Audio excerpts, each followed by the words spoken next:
Hello everyone, আসসালামু আলাইকুম। Welcome back to my channel. আজকের আমার ভিডিওটা হলো চাঁদ রাতের ভিডিও। কিভাবে আমার চাঁদ রাতের সকাল থেকে রাত অবধি কাটলো সেটা আমি আপনাদেরকে দেখাবো। চাঁদ রাতের আগের দিন রাতে আমার বোন আমাকে মেহেদি পরাই দিছিল, তো আমি ওটা নিয়ে ঘুমায় পড়ছিলাম। তারপর আমি সকালবেলা উঠছি 8টার দিকে, একবার উঠছি, দেন আমি আবারও ঘুমায় গেছিলাম 11:30টার দিকে উঠছি। আর মশারি হাতে মেহেদি পড়লে কেন হাতের মধ্যে কামড়ায় ধরে, আমি এই জিনিসটা আজও অব্দি বুঝি না। সব সময় যে হাতে মেহেদি পরা থাকে সেই হাত দিয়ে মশারি নাড়াই চায় না, হাতের মধ্যে কামড় দিয়ে ধরে। তারপর আমি উঠে রুম থেকে বের হয়ে দেখি বাসা ফাঁকা হয়ে আছে, বাসার মধ্যে কাউকে দেখতে পাচ্ছি না। আমি ফ্রেশ হয়ে খাইয়ে আমার চাচাদের বাসার ওদিকে গেছি। তারপর কাজিনরা বসে আমরা একটু অনেকক্ষণ টাইম গল্প করছি। তারপরে আমি বাসায় আসছি, তখন 1টা বাজে গেছে অলরেডি। আর আমি এখন ঝটপট রেডি হব, কারণ আপু আমাকে মেহেদি নিয়ে যেতে বলছে। ও লিপস্টিক অর্ডার দিছিল, ওটা আসছে ও শ্বশুর বাড়িতে। আমি এখন এগুলো নিয়ে যাবো। আবার ও তারাবাতিও চাইছে। আমার চিকুর কি জানি হয়েছে, ওর শরীর খারাপ কয়েকদিন থেকে, তো মন মেজাজ ভালো থাকে না। তারপর আমি তাড়াতাড়ি করে রেডি হয়ে বের হয়ে পড়লাম। এখন আপু শ্বশুর বাড়িতে যাবো, সব জিনিসগুলো দিয়ে আসবো। আর বাইরে এত রোদ ছিল, প্রচুর গরম ছিল। এই হলো আমার মেহেদি, আর কালার অনেক সুন্দর আসছিল। তারপর আমি তারাবাতি কিনলাম। এই জায়গাটাতে এত জ্যাম ছিল, সব বোমের দোকানগুলো ওখানে ছিল, তো অনেক ভিড় ছিল ওই জায়গায়। তারপর আমার বোনের বাসায় ওগুলো দিয়ে আমি এখন বের হয়ে পড়লাম। আমার ফুপির বাসায় একটু যাব, একটু জিনিস দিতে। ওখান থেকে তারপরে মালদাপুরটি যাব একটু কেনাকাটা করতে, তারপরে আমি বাসায় যাব। আর এই তো ওখানে যায়ও একটু লেট হয়েছে, সবাই নামাজ পড়তেছিল। আমি কাজ শেষ করে বাসায় চলে আসলাম। এখানে চিকু ঘুমাচ্ছে। আমি অনেক দিন থেকে ভাবে রাখছিলাম যে চাঁদ রাতে আমি পেডিকিউর ম্যানিকিউর করব।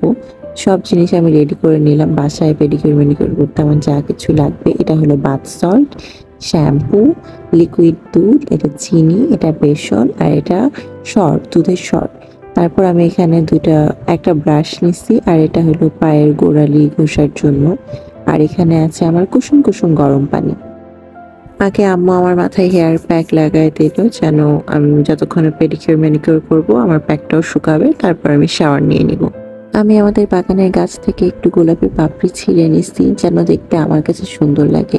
তারপর এই পানিতে শ্যাম্পু মিক্সড করছি, বাথ সল্ট দিছি, আর অল্প একটু দুধ দিছি। দুধ আসলে আমাদের স্কিনকে অনেক সফট করে, তো তাই আমি এই জায়গাতেও দুধ অ্যাড করছি। তারপর আমি 10-15 মিনিট পাটাকে ভিজায় নিয়ে তারপর আগে পায়ের গোড়ালি আমি পরিষ্কার করা শুরু করলাম। যেই ব্রাশটা নিছিলাম সেই ব্রাশটা দিয়ে পায়ের উপরে নখগুলো ভালো মতো ক্লিন করে নিচ্ছি। ব্রাশ দিয়ে ক্লিন করা হলে আমি পাটা একটু হাত দিয়ে ধুয়ে ফেলছি। এখন আমাদের পালা স্ক্রাব করার। ফার্স্টে আমি নিলাম দুধের সর, আর এই দুধের সরের মধ্যে এখন আমি দিব চিনি। চিনি স্ক্রাবের জন্য অনেক ভালো, ময়লা অনেক ভালো মতো পরিষ্কার করে চিনি। তো দুধের সর আর চিনিটা আমি একটু মিক্সড করে নিব। দুধের সর আর চিনিটা একটু ভালো মতো মিক্সড করে নিয়ে দেন আমি পায়ের মধ্যে স্ক্রাব করব এভাবে।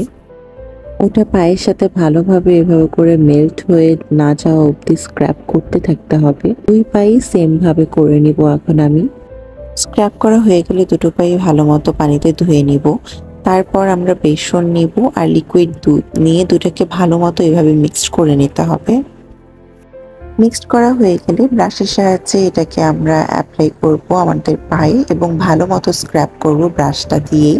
এতে করে আমাদের স্কিন ব্রাইটও হবে, পায়ের কালো দাগও দূর হবে। আমাদের নখকে শক্ত করে এই জিনিসটা, যাদের নখ নরম ভেঙে যায়, তো এই জিনিসটা নখকে শক্ত করে এবং আমাদের পায়ের ময়লাও দূর করে। স্ক্রাব করা শেষ হয়ে গেলে পা দুটো ভালো মতো ধুয়ে ফেলবো। আর এই যে আমার পাটা কত সুন্দর গ্লো করছে। সেম ভাবেই আমরা হাতের মধ্যেও করে নিব। পার্লারে যায় এত টাকা খরচ করে পেডিকিউর ম্যানিকিউর করার কোনো প্রয়োজনই নেই, যখন আমরা বাসাতেই আমাদের বাসার জিনিসপত্র দিয়ে এত সুন্দর মতো পেডিকিউর ম্যানিকিউর করতে পারি। আর আমার স্কিনটা অনেক গ্লো করছিল। সব শেষে আমি এখন নখ কাটতে বসলাম, পায়ের নখগুলো কেটে ফেলবো।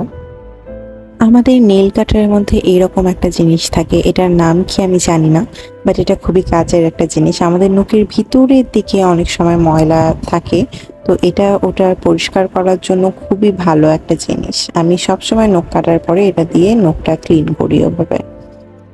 সব শেষে শাওয়ার নিয়ে লাঞ্চ করতে বসলাম। আর লাঞ্চ করতে করতে আমার অনেক দেরি হয়ে গেছে, 5:15 অলমোস্ট বাজে আসতেছিল।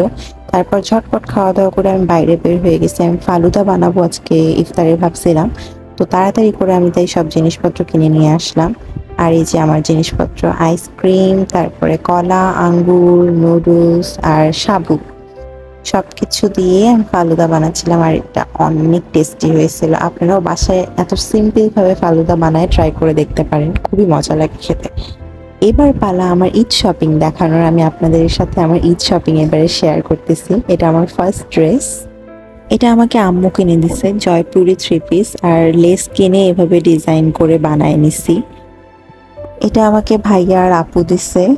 এই ড্রেসটা পরে খুবই আরাম, আর ড্রেসের কালারটাও আমার অনেক পছন্দ। এই ড্রেসটা হলো আব্বু দিছে আমাকে। কেন জানি ঈদের সময় যে ড্রেসটা আব্বু দেয় মনে হয় যে এটাই মেইন ড্রেস, বাকি হচ্ছে 2-3 নাম্বার ড্রেস এরকম। এটা আমার অনেক প্রিয় একটা ড্রেস, সাদা আমার অনেক পছন্দের একটা কালার, আর এই ড্রেসটা আমার অনেক পছন্দ হয়েছে।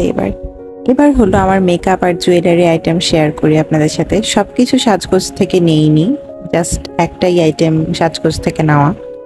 সাজগোজ থেকে আমি এই বেবি ক্রিমটা অর্ডার করছিলাম, 2টা অর্ডার করছিলাম, একটা আম্মুর জন্য একটা আমার জন্য। এটা অনেক ভালো, বাট শেড একটাই ছিল, তো আপনার শেড চুজ করার কোনো উপায় নাই, একটাই শেড, বাট আমার স্কিন টোনের সাথে গেছে। এই নূপুরগুলো হলো স্টোনের, এটা আমাকে আম্মু কিনে দিচ্ছে। ওয়েট অ্যান্ড ওয়াইল্ডের গিভ মি মোকা, এটা আমার অনেক পছন্দের একটা লিপস্টিক, বাট আমার কোনোভাবে এটা নেওয়া হচ্ছিল না, তো এবার আমি ঈদে এটা গিফট পাই গেছি। তারপর হলো একটা কাজল, একটা আইলাইনার, এগুলো আম্মু কিনে দিছে, দুটাই অনেক ভালো। দেন এই মেহেদি আর এই স্ক্রাঞ্চিটা আমার ঈদের ড্রেসের সাথে একদম ম্যাচিং, ওই হোয়াইট ড্রেসটার সাথে। আর আমার বোনেরই পেজ আছে ক্লিক অ্যান্ড বাই, সেখান থেকে আমি এটা নিছি। মেহেদিও আমি সেখান থেকে নিছি, আমি অলরেডি হাতের মধ্যে পরে আছি, কালার দেখতেই পাচ্ছেন কত ভালো হয়েছে। তারপরে এই দুলগুলো আমাকে আম্মু কিনে দিছে আমার ওই হোয়াইট ড্রেসের সাথেই ম্যাচ করে। তারপরে রাত 9টার দিকে আমি আর আমার বোন বের হয়ে পড়লাম মেহেদি উৎসবে যাওয়ার জন্য। বিগ বাজারে মেহেদি উৎসব হচ্ছিল, একটা লিমিটেড ডিজাইন অবধি ফ্রি, বাকি ধীরে ধীরে একটু একটু করে চার্জ আর কি, বাট সেটা খুবই কম, 30 টাকা থেকে মেবি 90 টাকা পর্যন্ত ছিল এমন। তারপর এখান থেকে আমরা চলে যাব নিউ টাউনে আমার বোনের শ্বশুর বাড়িতে। এই যে আমার মেহেদি, আমারই বেস্ট ফ্রেন্ড পড়াচ্ছিল ওখানে বিগ বাজারে, তো ওরই কাছে আমি পড়ছি। তারপরে অনেক রাতে আমরা বাসায় এসেছি। নিউ টাউনে যে আমার বোনের শ্বশুর বাড়িতে আবার রিফা আপু আমার বোনকে মেহেদি পরাই দিছে। তারপর প্রায় রাত 12:30-1টার দিকে আমরা বাসায় এসেছি। আসার পরে আমি অনেক টায়ার্ড ছিলাম, তো ঘুম দিছি।